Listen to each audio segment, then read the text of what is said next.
Hello students, welcome to our today's tutorial. This is the second continuation on electromagnetic spectrum. Yesterday I promised that today we shall be looking at production and detection of electromagnetic waves. I believe that the assignment of yesterday you have already tried it. If you have challenges, kindly reach out. Now, we discussed that there are 7 electromagnetic waves: the radio waves, the microwaves, the infrared, visible light, ultraviolet, X-rays, and gamma rays. So when we look at radio waves, how are they produced? So the radio waves are produced by oscillating electrical circuits and transmitted through antenna. So we are saying that radio waves are produced by oscillating electrical circuits and transmitted through the antenna. How do we detect the radio waves? 1. By resonant circuits in radio receivers with diodes. 2. They are detected by earphones. What about microwaves? They are produced by special vacuum tubes called magnetrons in microwave ovens or with a maser. What are some of the detectors of these microwaves? One of them is dry crystal detector. Number 2, we have solid state diodes. Let's go to the third type of electromagnetic wave, infrared radiation. How is it produced? The infrared radiation is produced by the sun, the fires, or any hot body. Some of the detectors: heating effect produced on the skin, thermopile, bolometer, thermometer with blackened bulb. The question is, why do we use blackened bulb thermometer? This is because black materials are better absorbers of heat. Let's move on to the fourth electromagnetic wave, that is visible light. Some ways in which the visible light is produced. The major source of visible light is the sun. We also have hot objects, lamps, and even laser beams. How can we detect visible light? The eye is a detector. We have photographic film and photocell. Let's move on to the fifth electromagnetic wave, that is the ultraviolet. Ultraviolet rays is produced by the sun, sparks, or mercury vapor lamps. Detectors: we have photographic films, photocells, fluorescent materials, paper slightly smeared with Vaseline. The sixth example of electromagnetic wave is X-rays. How do we produce it? It is produced by action of beam of fast-moving electrons hitting a metal target. Some of the detectors: we have fluorescent screen, photographic film. The final one is the gamma rays. So, how is it produced?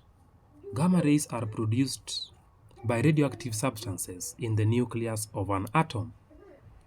How is it detected, or what are some of the detectors of gamma rays? We have photographic plates or radiation detectors, e.g. GM tube in full Giga Muller tube.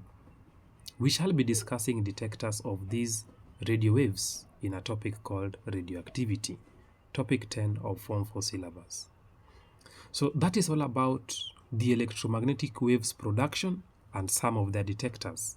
Ensure you go through the table, master at least 2 detectors of each wave and some of the ways in which these particular waves are produced. Let's proceed on and look at some of the properties of the electromagnetic waves and uses of these waves. The first wave I would wish we discuss again is radio waves. What are some of its properties? It have varying ranges of wavelengths, and number 2 property is that it is easily diffracted.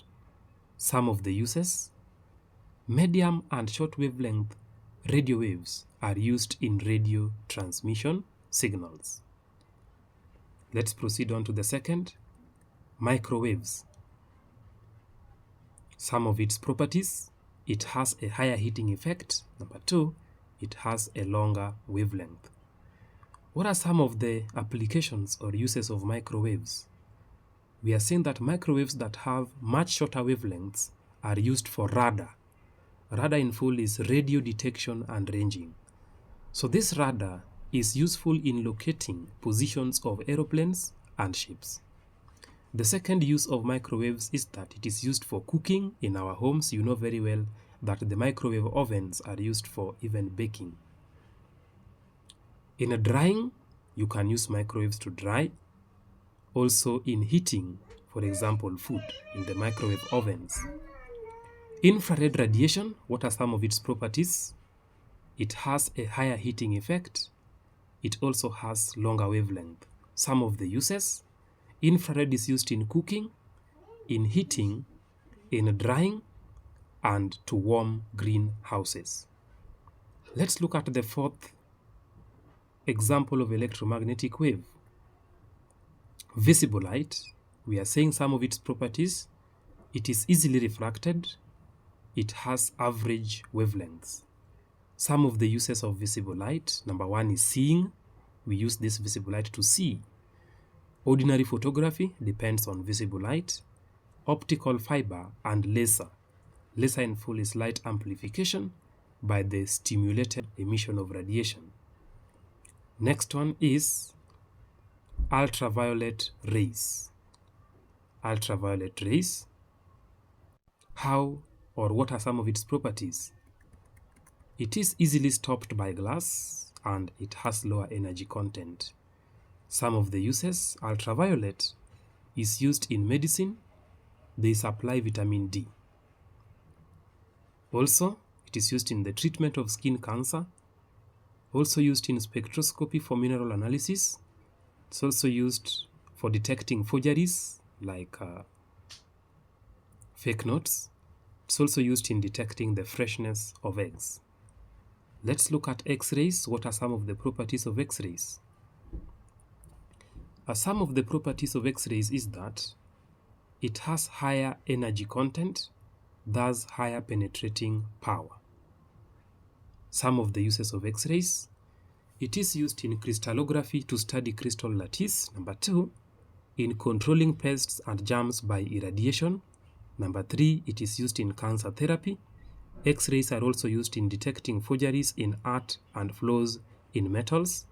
It is also used in locating bone fractures. We shall be discussing these uses of X-rays better in a topic 8 called X-rays, where we shall even say that location of bone fractures we use hard X-rays, but detecting forgeries in art and flaws in metals we use soft X-rays. So there are 2 types of X-rays that we shall discuss, that is hard and soft X-rays in that particular topic. Finally, gamma rays. It has the highest frequency. It also has the highest energy content, hence it will have very high penetrating power. Some of the uses of gamma rays: it is used in medicine to kill cancerous tissues and to sterilize surgical equipment. It's also used in industries to detect flaws in metals. Dear students, let us now look at diffraction of TV waves. It is important to note that longer wavelengths and lower frequency radio waves are easily diffracted. They are also easily detected by receivers in deep valleys and behind hills. Radio waves of longer wavelengths, amplitude modulation, are reflected easily by ionosphere. Shorter wavelength waves or frequency modulations are transmitted over shorter distances and received directly from the transmission. From this particular point, let us discuss microwaves at length, because this is very important in our today kitchen. We always ask students to explain how the microwave oven works. You can see its diagram.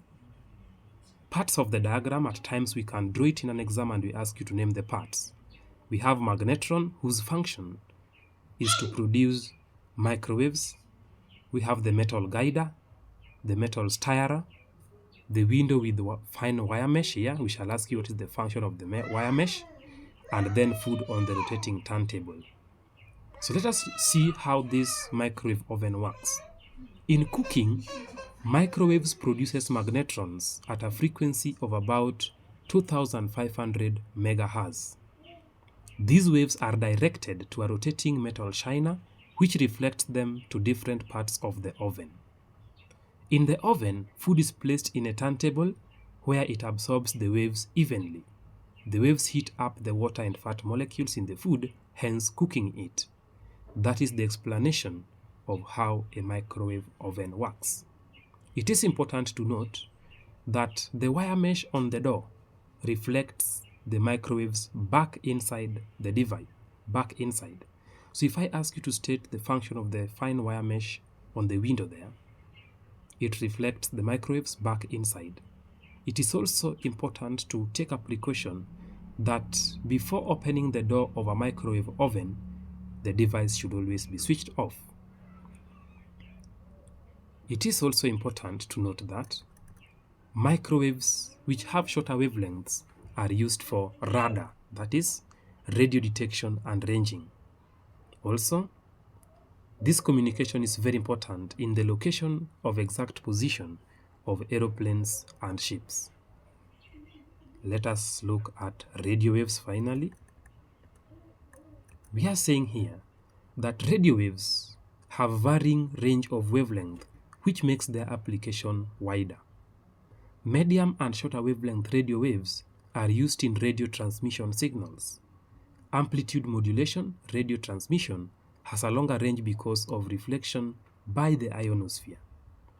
Television and frequency modulation radio transmissions are received at shorter wavelength than normal radio broadcast. Very high frequency transmissions are transmitted over shorter distances and received directly from the transmission. Let's look at some of the dangers of electromagnetic waves. Ultraviolet rays and gamma rays carry higher energy, which damages cells, also cause skin burn or even affects the eye. Also, there are delayed effects of radiation such as cancer, leukemia, and hereditary effects in children. Remember, currently cancer is hereditary. How do we minimize these dangers? So, minimizing the dangers. 1. Reduce dosage by minimizing exposure time. 2. Keep a safe distance from the radiations. And 3. Use shielding materials such as lead jackets. So lead is a material of very high density. It is therefore always capable of absorbing stray radiations. Finally, in this topic, we look at the greenhouse effect. How does it work? Explain how greenhouse effect works. We say, transparent glass allows visible light of shorter wavelength radiations emitted by the sun to pass through. On the other hand, glass cannot transmit the longer wavelength given out by the cooler objects. Heat from the sun is therefore trapped inside the greenhouse. This makes inside of the greenhouse warmer than the outside. This brings us to the end of this topic, electromagnetic spectrum. In my next tutorial, we shall be discussing revision exercise, where I will give you numerous questions that you can practice with. Thank you so much for viewing this video. Subscribe to the YouTube channel for more tutorials. Goodbye.